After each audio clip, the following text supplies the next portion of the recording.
Ever found yourself stuck between paychecks, facing an unexpected bill, or just needing a little extra cash to seize an opportunity? You're not alone. Millions of people around the world face these financial hurdles every day. But what if there was a way to bridge that gap and gain control of your cash flow? Enter Beforepay, a revolutionary financial wellness platform designed to empower individuals like you. But who exactly is eligible to access this innovative solution?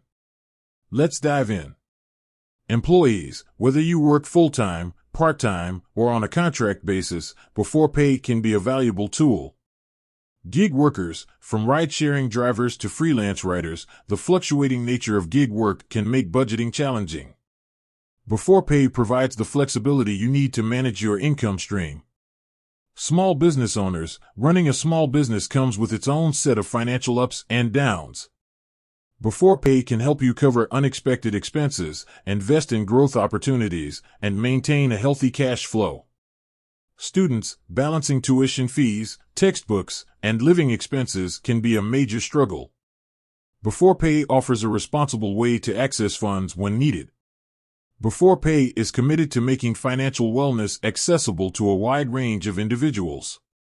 By focusing on responsible borrowing and providing transparent terms, they aim to empower people to take control of their finances and achieve their goals. While Beforepay strives to be inclusive, there are some general eligibility criteria. Active employment: you must be currently employed or engaged in a consistent income-generating activity. Bank account: you'll need an active bank account to receive your advances. Valid identification: you'll need to provide valid identification documents for verification purposes. Beforepay is more than just a lending service, it's a financial wellness partner. They offer valuable resources, such as budgeting tools and financial education tips, to help you improve your overall financial health. With that said, thanks for watching, and until next time.